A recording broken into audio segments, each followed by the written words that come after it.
Hello and welcome to the 90s Rave podcast with me, Tom Latcham, and Chrissy Richards. Today's guest is Top of the Pops and Kniteforce Records breakbeat hardcore legend Lunacy, aka Chris Howe, who joins us from his home in North Carolina. Hello, mate, how's it going? It's going well, and you? Good, thank you. Did you like my accent? It was great. I don't do an American accent over here because I can only do a flamboyantly gay man American accent. That's fine. Can you do the whole interview in it, please? Well, if you want me to. For those who are listening on the podcast, to set the scene, it is the hottest day ever on the history of Earth. Chris is wearing a singlet with his tattoos on show, studio in the background, skateboards as well in the background. Of course, you're a skateboarder, weren't you? Semi-pro. I was. I had to stop once I had children, though, because you injure yourself skateboarding. Like, it's just a guarantee. It's part of it. You can't skate and not injure yourself. No, well, I used to skateboard until I was about 18, and then I gave up because I kept hurting myself. And then I've sort of tried again recently, but you're just... I've got a kid as well, and you're just aware of your own mortality, and it doesn't work. You know, you're going into every trick just terrified. Yeah. Yeah, you get older and you think back to what you used to do. Like, I wouldn't do a handrail now. Are you kidding me? Like... No way. You got to be insane. Absolutely never going to do that. But also, because there's only me and the wife here with the two kids, so if I'm out for the count, the wife has to do everything. And can you imagine what an earful I will get? Oh. Maybe it's worth doing. Is it like your kids will get into skateboarding, do you reckon? Oh, I don't know. Like, I look back now and I think with my parents and that, they must have been terrified. Like, I watch my kids like sit on my skateboard and go down the hill and I'm like, oh my God, you're going to die. So like, I don't know. I don't know. I kind of, like, on the one hand, but that's part of being a parent, though. Everything is. Like, Wilder climbs on everything. And on the one hand, I'm like, brilliant, that's so good that you can do that. And on the other hand, I'm like, please stop doing that. You're going to die. And that's just every experience always. You got one child or two? I got two kids. Wilder's 4 and Phoenix is 2. Do your kids like the music that you make? I've been a bit crap introducing them to it, honestly. We bought Phoenix a keyboard because he likes making a lot of noise, and he broke that within 4 hours, I think.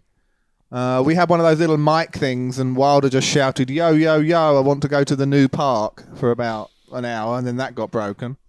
And they don't come in the studio because they immediately rush in and press buttons and start hitting things and covering it with sticky stuff, because kids just have sticky stuff coming out of them all times.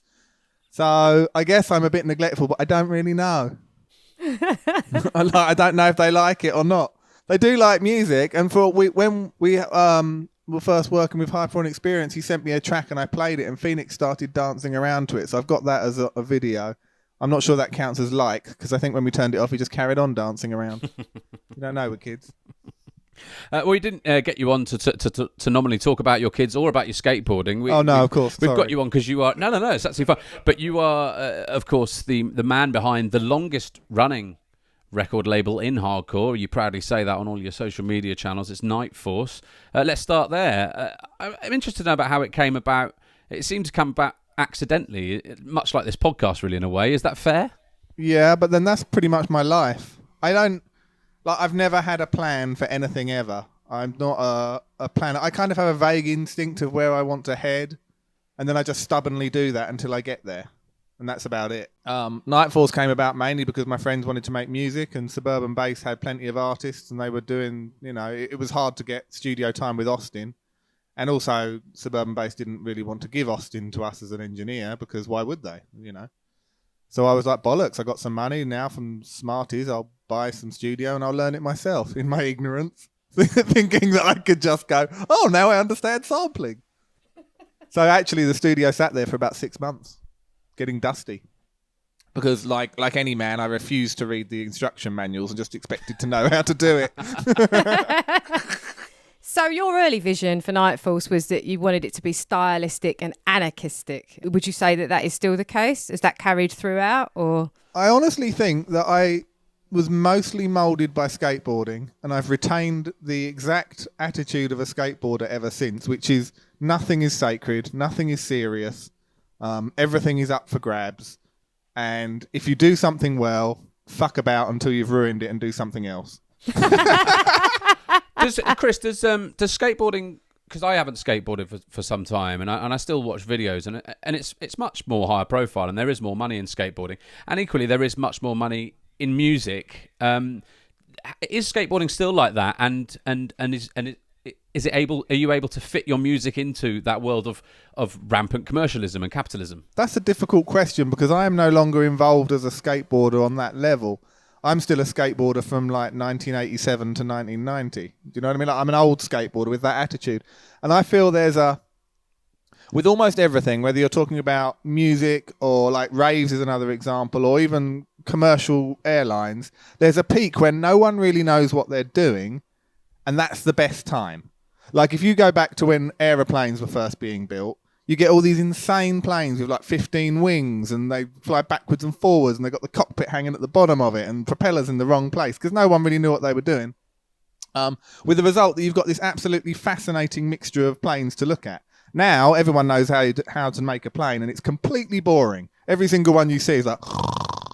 And it's the same with cars. You look at cars, there was a peak time when they were all really interesting, lots of different shapes and styles, and now they all look less like a bubble with wheels. Skateboarding is the same. When we started, no one knew what they were doing, so you got all these mental shapes and sizes and stuff, and so you ended up with a really interesting, vibrant scene, and now all skateboards are exactly the same shape, and it's definitely a better shape. Planes are better, cars are better, skateboards are better, but it's also completely boring.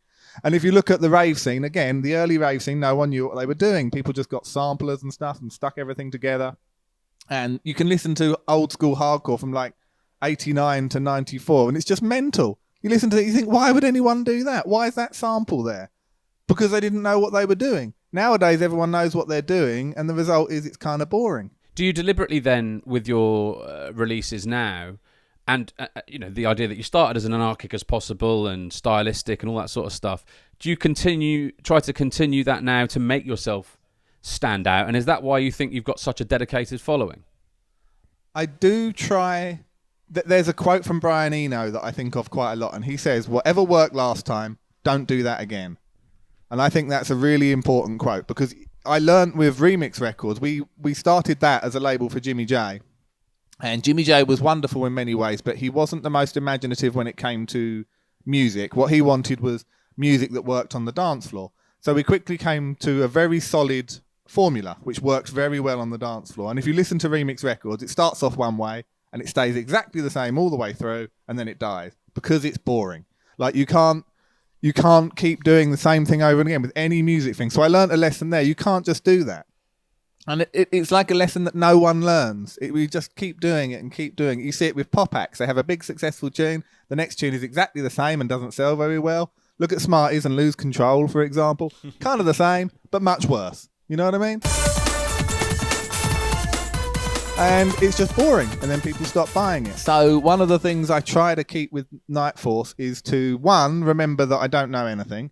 People always think, oh, I know exactly what will sell. You don't know what will sell. No one knows what will sell. You too know what will sell. Madonna knows what will sell. Jay-Z knows what will sell. There's about 8 people in the world that know what will sell. And everybody else is just guessing, basically.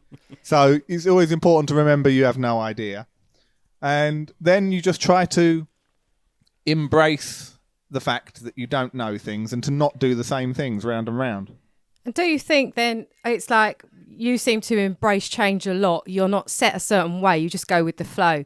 Do you think the reason that hardcore is essentially dead in many ways is because not enough people embrace change and sort of fly by the seat of their pants and just do whatever feels right at the time sort of thing? I think that's part of it. I think there's a number of reasons why hardcore is in such a terrible state. I'm actually writing another book that I hope to be finished real soon.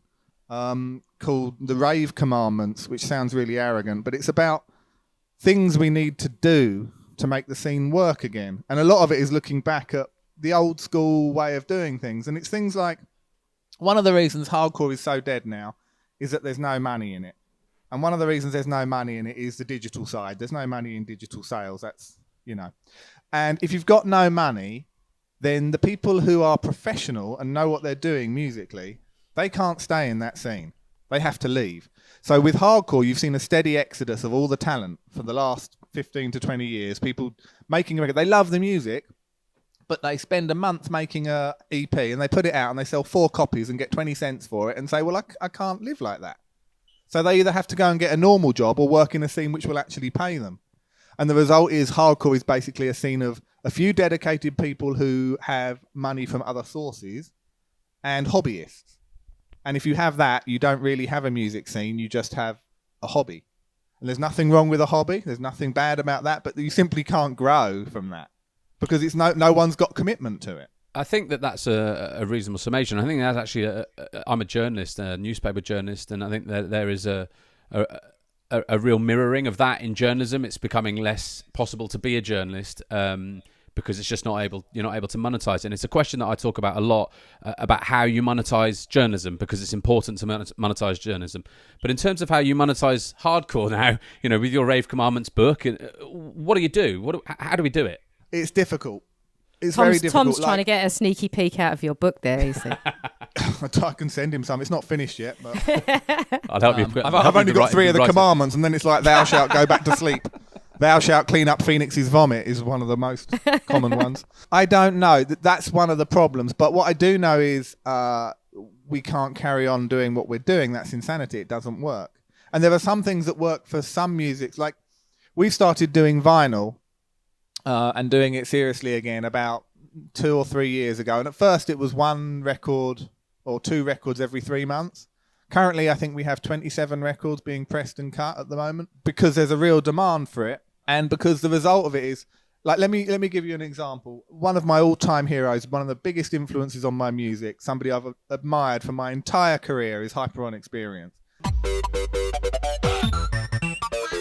They made technical, beautiful, stunningly clever hardcore. It wasn't the most popular, it didn't sell the most, but I just thought it was so far above everyone else. They were like Mozart and everybody else was just like hitting the keyboard, And when I saw that he was online, I wanted to see if I could get a remix from him, which is, for me, that's like, oh my God, you know what I mean? Like a total hero worship. But he runs a music studio and he's got a professional job and he can't stop and do a remix for me just to go, thanks, buddy. Like, he has to get paid. And it's not that he doesn't love the music. Of course he loves the music, but he has to get paid. He's got a kid. He's got a life. To be able to pay him, I have to have income from the remix. Now, when you sell a vinyl record at this current time, you can make really good, or, at least a decent profit from selling a vinyl record at this time, Like, it's not much, but it's not bad either. Enough that I could pay him a solid remix fee so he could do the work. And it's a self-fulfilling prophecy, you see, because I've been able to pay him to do the work. So now we can put out a vinyl record which makes money. So now I've got enough money to say to Sublove, will you do some remixes for me? And can we release some of your back catalogue? And here's an advance. And so few people have had advance. I haven't seen an advance on anything in the music industry since like 98 or 99, because there isn't any money in it. But with selling vinyl, there actually is a little bit of money in it. And so, of course, Sublove, who does Way Out West and is doing all that other stuff, said, oh, yeah, in my downtime, I'll be happy to do that. So he does that, and I get to sell it, and then I make some extra money, and then I can speak to NRG or ASON or other bigger names who are professionals and know what they're doing with the music and say, this is worth your while. You get to do the music you love, and you get to be paid. Which is all anyone wants, all any craftsman of any type, any artist. No artist I've ever known, no true artist has ever been motivated by money. But you have to eat. So all of us want, what we would love most of all is to make the art we like and get paid. Now, with digital sales, you can't do it. You just can't. I've had so many things go onto digital sales and you just get a pittance. Like, I was in the charts with one of my tracks, like the Track It Down charts and that. I had 3 different mixes in 3 of their charts, and I earned $35. I can't justify a month's work for $35. No one can. So it sounds to me as though what you're suggesting is that there needs to be some sort of community spirit among producers and record creators. Do you think that that's what drum and bass and jungle has done well over the last 20, 25 years that hardcore has done abysmally? It's a difficult one, the difference between those two scenes. I think hardcore had a lot more greedy opportunists, honestly. I think a lot more people in hardcore did not have any thought about the future. They just were too busy lining their pockets now. Part of the trouble was hardcore lost its identity when it went to doing all the kick drum stuff. There's nothing wrong with kick drums. I love a good kick drum in a track, but it tried to merge with the Euro scene, and the Euro scene didn't need it. The Euro scene was already doing quite well, thank you very much.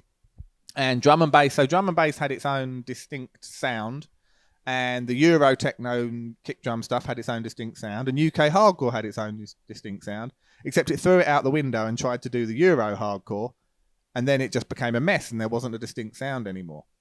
So it just shrunk. I mean, you could analyse so many different aspects of hardcore to find out why it went wrong, and I don't think you would ever find one single thing, more just like a lot of little things that didn't help. I don't think it's community, though, because I don't think the drum and bass people love to present a unified community, but I know plenty of them have beefs with each other, and there's all sorts of politics going on in the background. It's just every music scene's like that. That's just people. So I'm not really big, even with what I'm doing now. Like, I'm trying to get other labels to work together, but I'm not stupid enough to think they're going to do it because they're nice. They are nice, but you've got to look after yourself first, and that's okay. So the way I'm doing it now is I'm saying, here's a way I can make you some extra money. Let's work together a bit. And that seems to work a lot better, because once it's in everybody's interest to work together, they do. But you can't expect them to do you a favour or go out of their way to help you, because why should they? And why should I? Do you know what I mean? Like that's something that comes from friendship and trust over years, not something that comes out of business. That can come out of business years later. But to initially get a good group of people to all work in the same direction, it has to be both convenient and profitable. Don't forget, you can email us or send us your shouts or questions to hello@the90sravepodcast.co.uk.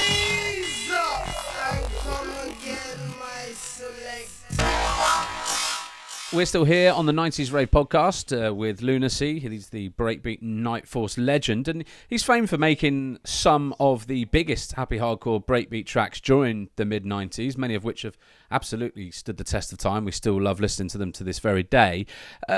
Chris Howell, Lunacy, what is it for you that makes a great producer? I don't know. Apart from flying by the seat of your pants, of course. I honestly, I don't know. I think... Yeah, that's hard to say because there's so many great producers and they're very different. Like Scott Brown is a great producer and he's very different to Hyper on Experience. I think maybe it's a willingness to do what's good rather than what's popular. I'm not sure exactly, but I feel like the really good producers just do the stuff that they like and that sounds good. It doesn't always work. Like some producers are... A good example would be Mathis, the Panacea. He's a producer who's always about 2 years ahead of everyone else.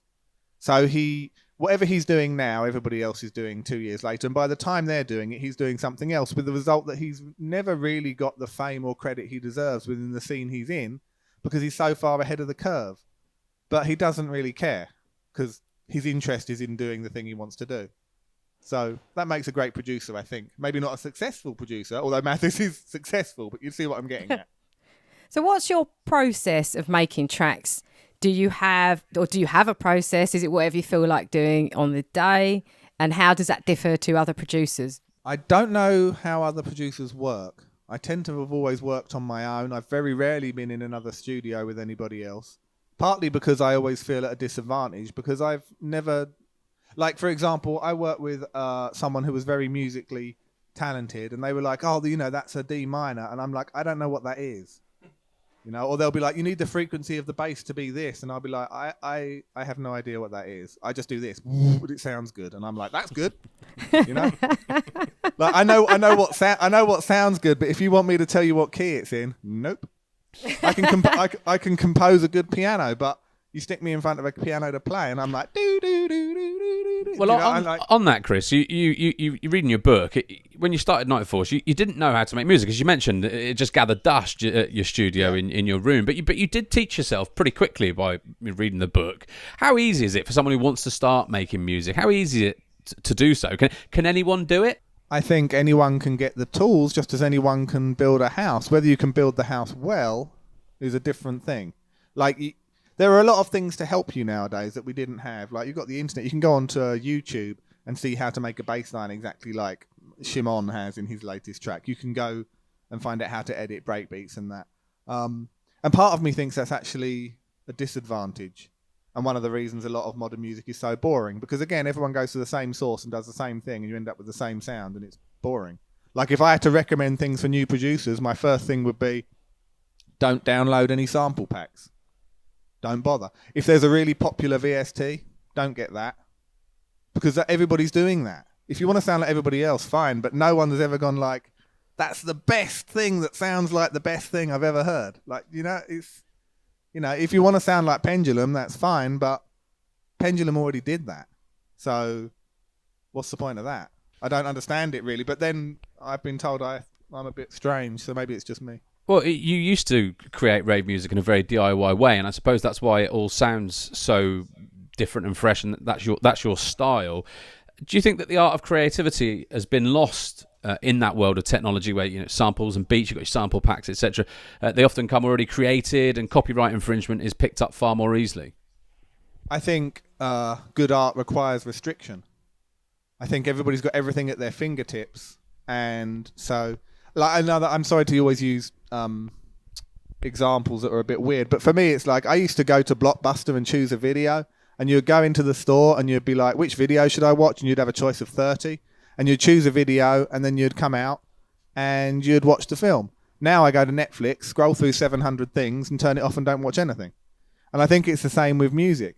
You can if you have everything at your fingertips, you end up doing nothing, or at least nothing interesting, because you need the restrictions to force you to create. That's just the way I think of it. I mean, I don't think there's any one rule. I don't think you can say this is how to do it. When it comes to art, whatever works for you is what works for you. But I do think restrictions equal creativity. And so with that in mind, I often restrict myself to how I do things, because it forces me to do stuff that I wouldn't have otherwise done. I know a lot of the older producers I talk to are the same way. A perfect example of one of the modern producers that does it is Pete Cannon. He works on a S950 and an Amiga and an Octobed, and all of those things are horribly difficult to work with compared to modern DAWs. If you want to edit a sample on an S950, well, sit down, you're going to be there for a while, But the result is you have limited sample space, you have a limited sound, so you have to get innovative with how you do things. And you listen to his stuff and it's fantastic.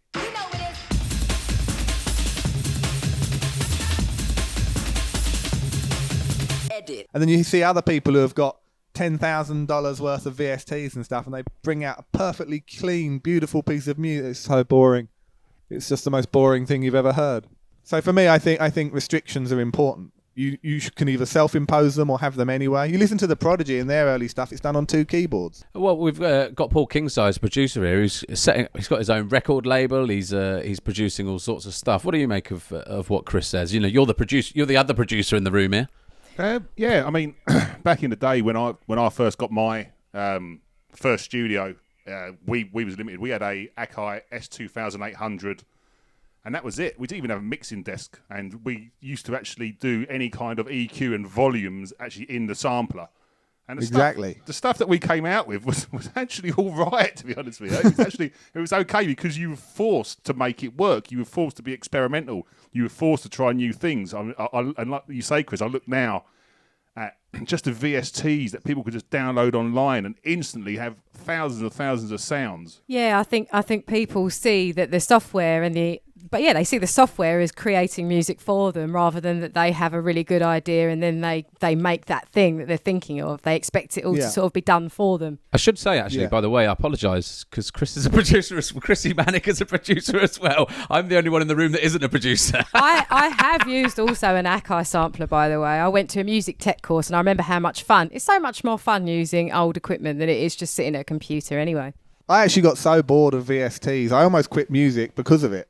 Like, I found it so tedious to just fiddle around with stuff on the screen and so unemotional. Nowadays, I'm almost entirely hardware. My studio is all hardware. I still use a DAW, but I'm on Cubase 4, and I've got no interest in getting Cubase 807 or whatever we're on. I'm quite happy with the restrictions I've got on Cubase, and frankly, I can't see it. If I found something I needed, then I would update, but there's nothing I need. I use all hardware because it's a pain in the arse, but it's... I don't know, there's an instinct, like if I want to get a certain sound, again, the same as I am with the keyboard, I look at some of the bits of kit I've got, and I couldn't tell you what every button does, but I do know what they do.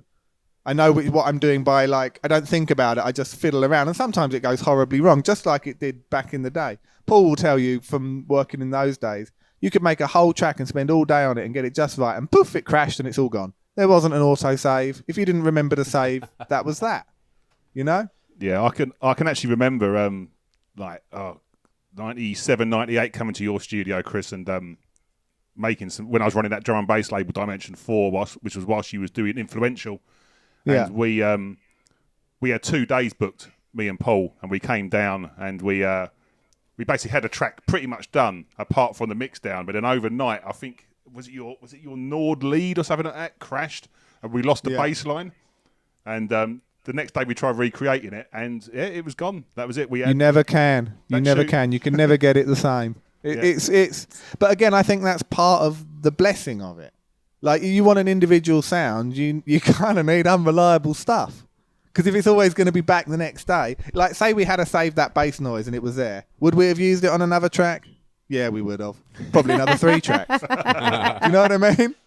And then what you've got is a load of records that all sound the same, which is exactly what happens now. And that's, there's something to be said for impermanence, which is what I said again, what Brian Eno said. Whatever worked last time, don't do that again.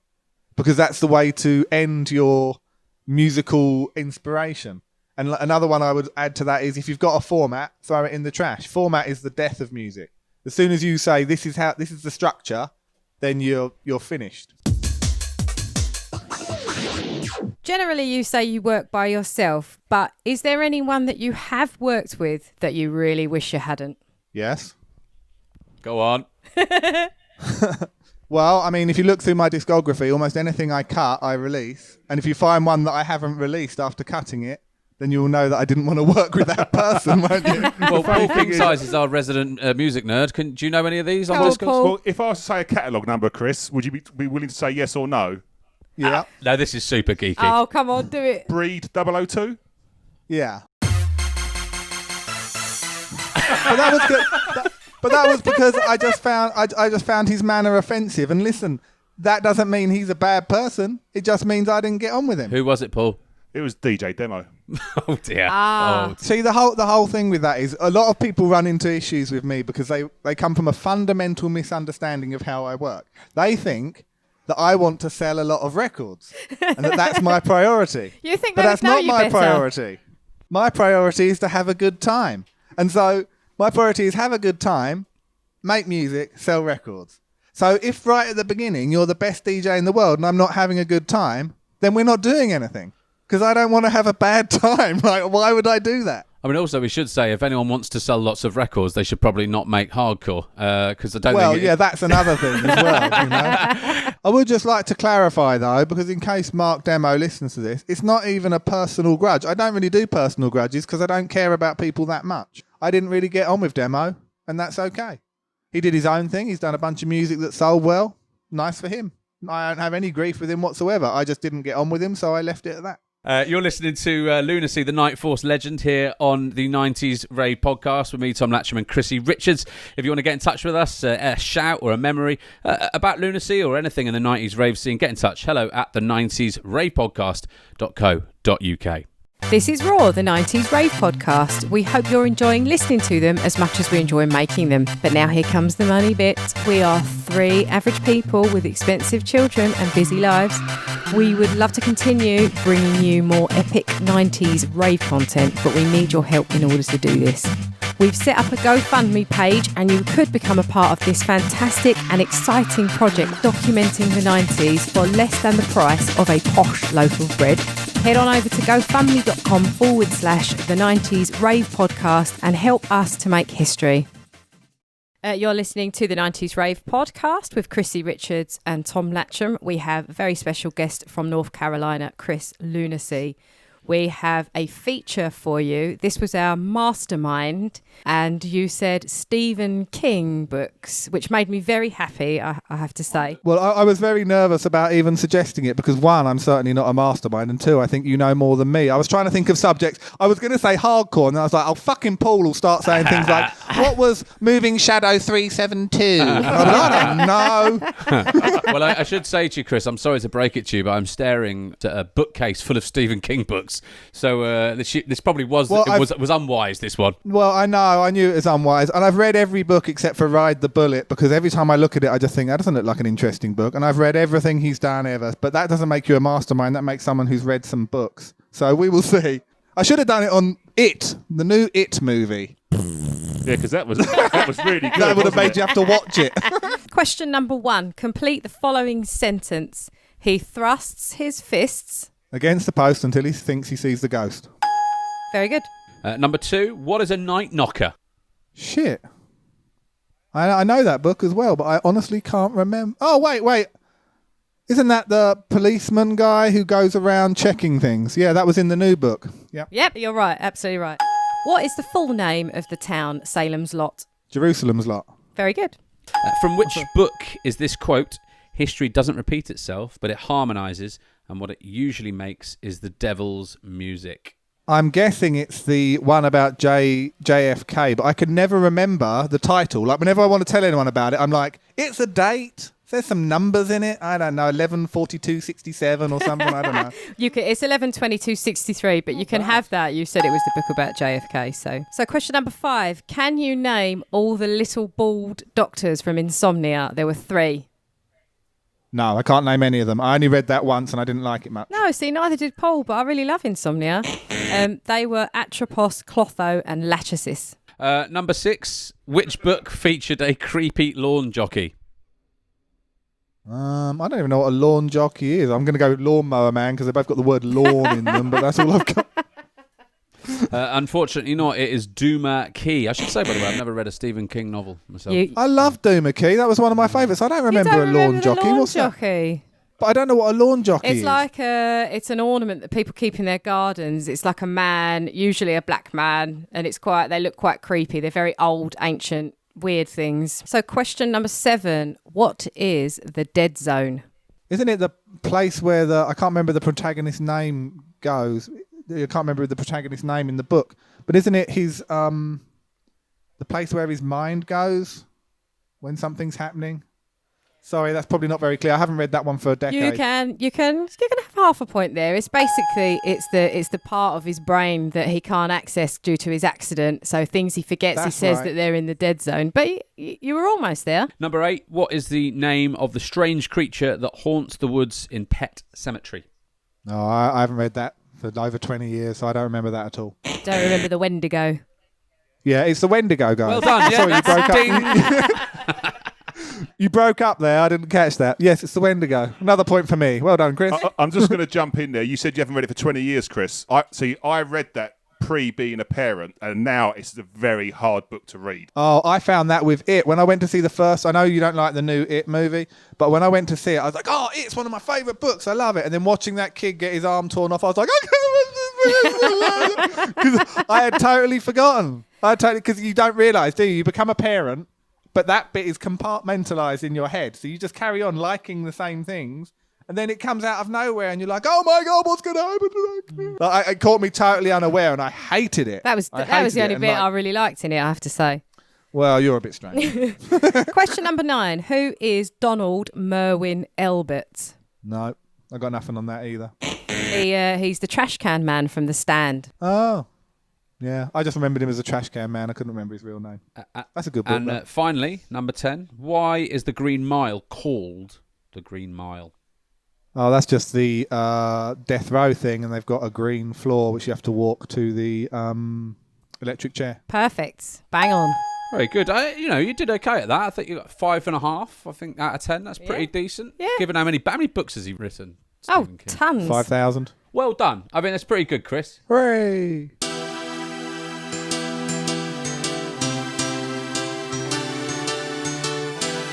All right, so we had Slipmat on last week talking about his SMDs. What was it about those records that changed the future of hardcore, do you think? The professional way he made them. He cut the records, played them on dub, decided if they were working or not, edited them, cut another dub. He took time and care to get those records right. So that was the main thing. The timing. It was right at the border when there was a split starting to happen between drum and bass and hardcore. And he was exactly on point with the timing.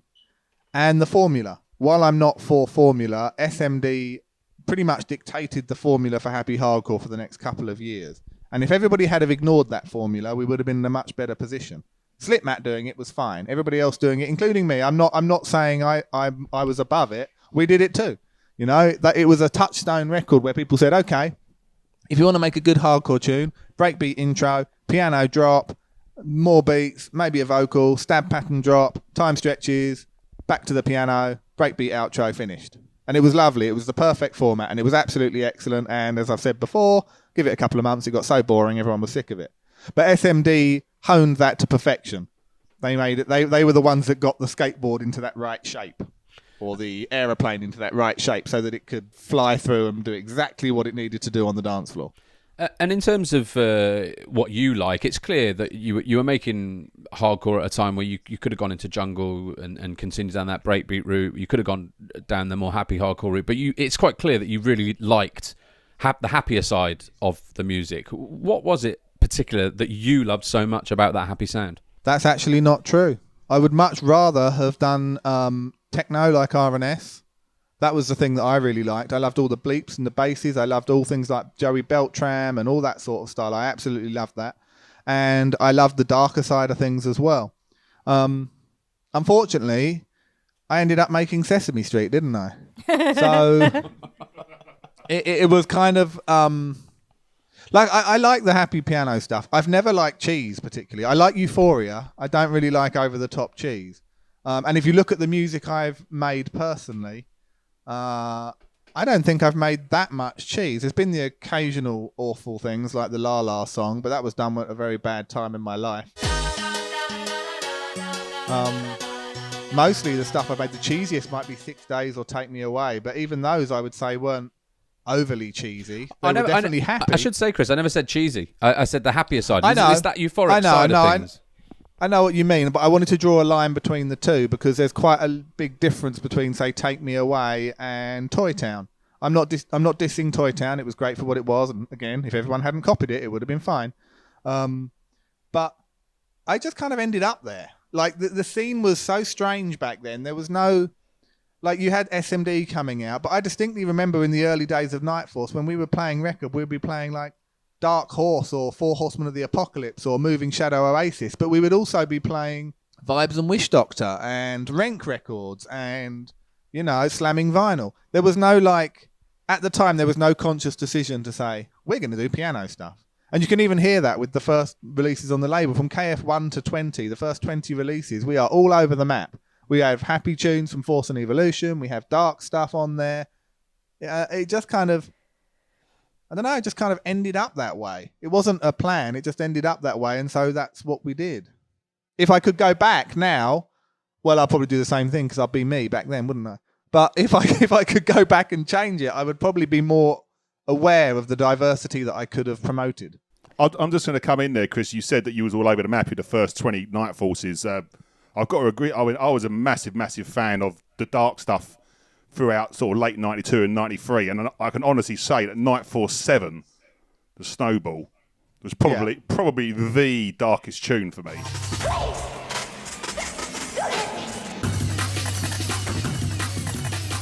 Yeah, I mean, that was deliberate.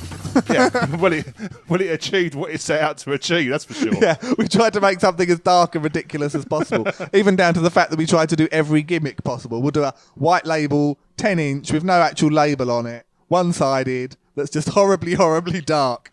So, but I'm attracted to that sort of thing. I like to find the very extreme of something and go, okay, I've done that. What else can we do? But your happier tunes did tend to fare better than the darker tunes. Is that fair? And if that is the case, why do you think that was? Timing.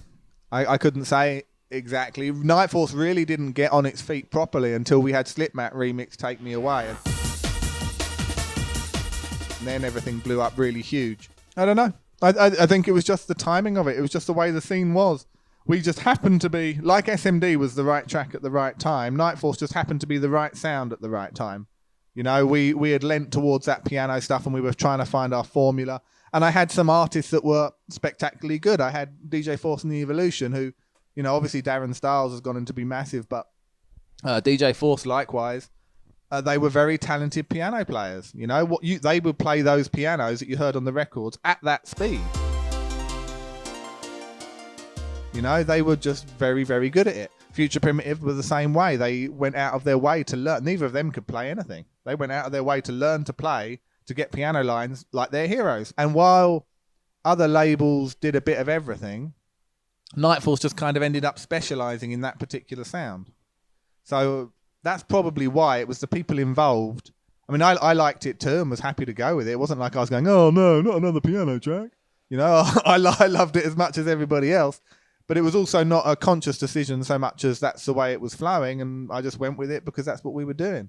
So, Chris, of all of the tracks you've made, which would you say you are the proudest of making? Maybe My Angel. That's on KFA. Mainly because that's one of the few records I've made that absolutely doesn't fit into any category, really.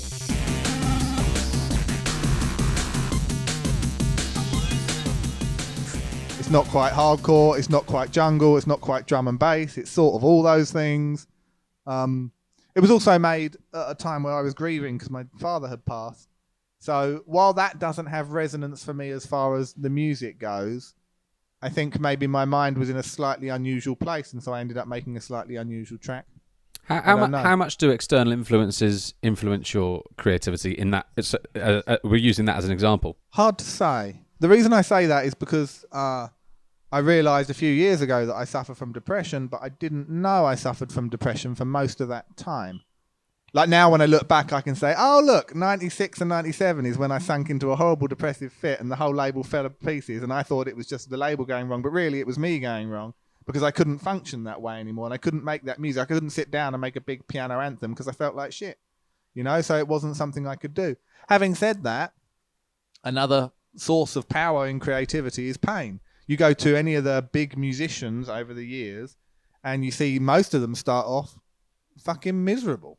Do you know what I mean? Like you look at the Rolling Stones or Bob Dylan or Nine Inch Nails or you name it, Salvador Dali or whatever. They're miserable people, and art is a way to express your misery and get your way out of the misery. And then what often happens, one of two things happens. They either, like Nirvana, carry on being miserable and kill themselves, or they get better and make shit art.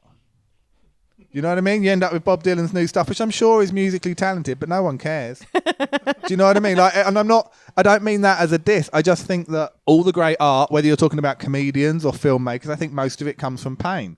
And art is a way to alleviate that pain. And if you get better, you no longer have access to that pain to make good art. And so you're a better person, but you're not as good an artist. So what you're saying, Chris, is your art is now not very good because you're not depressed anymore. That is a thing. You joke, but I honestly think about that. I think about that quite seriously because one of the things I found was you become addicted to that pain. When I realized I had a problem, I had to genuinely decide, do I fix that? Because if I fix it, am I still going to be able to do the art the way I want to do it? I don't know.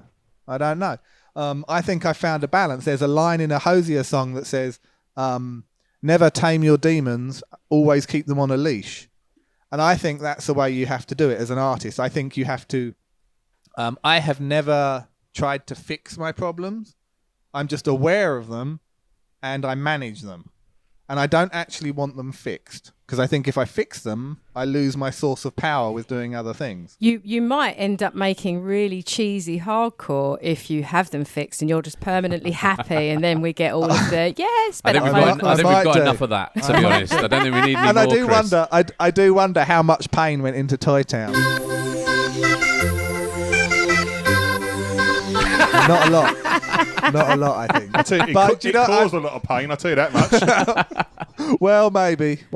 It's, you know. I don't like to diss Toy Town because it was a very original track and it almost came out on Kniteforce. Originally, Hicksy played it to me and I was like, I'll put that out. And he was like, no, you won't. It's going on Essential Platinum. And I was like, all right, fair enough. Didn't care that much because I don't. With me, I'm like, if I can have it, great. If I can't, that's fine. I don't cry about it. It's all good. That's fascinating. And I liked Hicksy and I liked the record and it was very original. So I don't like to diss it, even though I don't especially like it. But that's just personal taste. That doesn't make it bad. It's such a fascinating insight into the making of music. Can I just ask, we're going to come on to a feature we run called Tune 101 recently, where we're going to ask you for 3 hardcore or rave tracks that you absolutely hate and want to go in the bin. Before we do that, what tracks have you loved that weren't on Kniteforce? Instantly, I think of Jackazid, Still It Bang.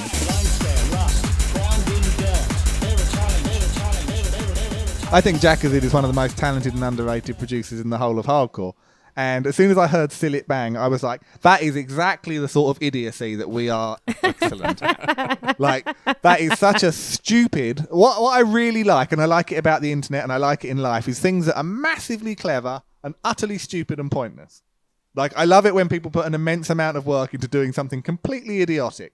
And I thought Still It Bang was just perfect, really. And I did try to get it, but he went with... Nucleus, was it? I can't remember who he went with, but he went with that. I would have liked to have put that out. I would have liked to have put Toy Town out as well. At the time, I thought it was a great track, and it might have been bad for the label, but maybe it would have not been quite so derided. I don't know. Because it matters what... When you put something out on a label, it matters what it's surrounded by. Some labels can do some things that other labels can't. Like if I put out a dark, downbeat, down-tempo track on kniteforce, people will be like, oh, that's okay, it's kniteforce. They're weird. You know, but I don't think other labels could do that because you have to, you know, it's the way the label looks. So I guess that, but I mean, other than that, it's like obvious stuff. Everything Hyper on Experience ever did, everything Messiah ever did, everything NRG ever did, everything Asen ever did. All of those I would have loved on my label, and I'm doing my best to get them now.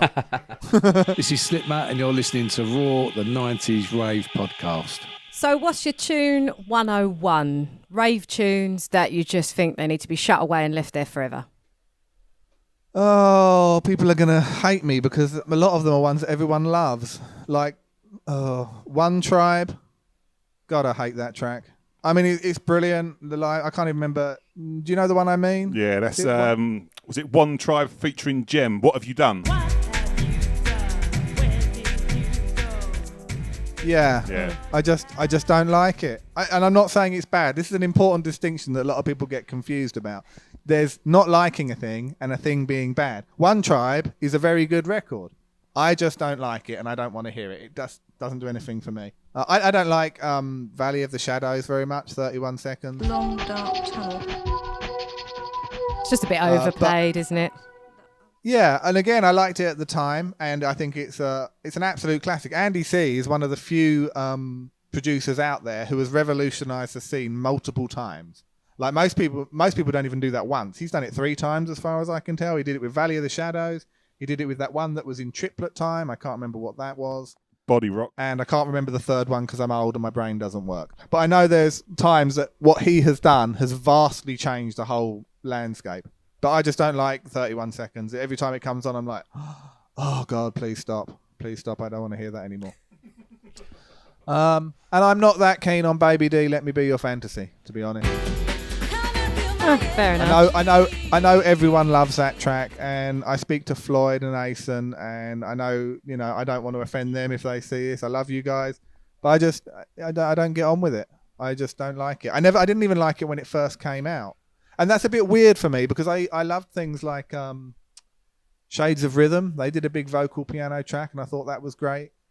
But I don't know. Something about Let Me Be Your Fantasy just rubbed me the wrong way. It always has. I think it's probably because it was a real nightclub tune, was it? It wasn't really a rave tune. It was a handbags on the dance floor sort of where I suppose, but like Sesame Street, it got that afterwards. Oh, Sesame Street. I can't fucking stand that track. Well, I'll tell you what, we're going to talk more about Sesame Street in episode 2, but we are coming towards the end of episode 1 of this Raw 90s Rave podcast interview with Lunacy, the Kniteforce Records legend. Just before we do go, at the end of this episode, I want to ask you, Happy Hardcore was arguably bigger than Jungle for a while, and that was down partly to your work with Kniteforce in the mid-90s. Why do you think that was? What was it about that euphoria that people loved so much in a way that they didn't love Jungle at that point? I think part of it is just they like the happy vibe and the happy drugs. And Jungle and drum and bass had yet to find its sound. Hardcore found its sound real quick because SMD had already laid down the formula. Whereas Jungle and drum and bass were more like just starting to learn what they were doing. If you look at the stuff down then, like Big Booyah and 31 Seconds are quite different. Renk Records and what Ram Records were doing, very different. But Kniteforce and Impact, not that different in style. Kniteforce and Slamming Vinyl, not that different. Like we were all on the same kind of path. So hardcore found its roots and strength real quick. Jungle and drum and bass took a bit longer, but history will show that jungle and drum and bass did a far better job of finding somewhere stable to start from, whereas hardcore just ate itself, really, round and round in circles. And by 1997, you were gone from the hardcore scene. Why was that, and how did you feel about leaving that behind at that point? Well, I threw all my toys out of the pram and said, I don't like what's happening, I'm not doing it anymore, basically. That was because everything went kick drummy, and I liked breakbeats, so that was part of it. Part of it was technology was progressing, and it frightened me. I didn't want to do what everybody else was doing, and I also didn't know how. Like, I was hearing what Next Generation was starting to do and what Essential Platinum was starting to do, and I was like, I don't know how to do that. That's not what I do, and we're going to be left behind. And part of it was just that I was depressed and didn't have the mental capacity to move on and start fighting that battle. Like, it's a battle when the change comes, you have to fight to go with it, because it means you've got to leave what you know behind and start doing stuff you don't know. I would have had to have learned how to record live vocals, and I didn't know how to do that. But worse, I was too stubborn and exhausted to even learn it. So instead, I just sulked, and that didn't work. Do you think there's anything that anybody could have done to have prevented where hardcore eventually died and ended up? I like this idea that so in the mid-90s there was a load of jungle people came together to sort of talk about General Levy and their stand upon that. I love the idea that in Happy Hardcore there could have been a group of producers or DJs that come together to go, guys, we're really fucking this up and we need to do something about it. But there were big hardcore meetings. This would have been, I think this was around the time, it would have been after Chris left, but there were big hardcore meetings. They did happen. Well, they didn't. They weren't very successful. Sounded a bit Sopranos-like, but The trouble is, I don't know about the General Levi thing, but I think it's a question of numbers. If you have 500 people all in a scene and 50 of them get together to discuss a thing, whatever their result is only matters so much, because there's 450 other people still doing their thing. With hardcore, it was a lot less people, and at the risk of sounding bitter or something, which I'm not, but I think a lot of them were much more self-interested and self-motivated. So there's not much point in having a meeting when everybody's only interested. Like, I know for a fact things were discussed and everyone decided on stuff, and then everyone fucked off and did their own thing anyway. So there's nothing. Nothing that could have been done in your mind. There's nothing that could have been done by any one individual. If everybody had have put aside their foolishness, it could have been fixed. But that's the world, isn't it? If everyone put aside their foolishness now, the world would be a paradise. But they're not going to, because here we are. So I used to be part of it. I did that All for One thing when I tried to get all the labels to work together. Before that, I did the Just For You thing with Just Another Label, where we tried to all work together. And I don't think that works. Like I was saying earlier, it sounds cynical, but what I think you need is a financial motivation where everyone benefits to work in the same way. And that's how I feel about conspiracy theories as well, incidentally. When people say, oh, they are trying to destroy things, I don't think there's a big group of millionaires all getting together and going, we will do this because we're evil. But I do think there's a whole bunch of selfish individuals that want to get as much money as possible, and so their interests align automatically. They don't even have to talk to each other. You're listening to Raw. This is the 90s Rave podcast. Tom Latcham and Chrissy Richards. So that's it for the first half of Raw's exclusive interview with breakbeat hardcore legend Lunacy of Kniteforce Records. You can hear the second part next week. If you're able to spare a few quid so we can improve our recording kit and can continue to bring you quality content, that would be amazing. You can do so at gofundme.com/the 90s Rave podcast. We are also on all your social media channels. Search for the 90s Rave podcast. Laters.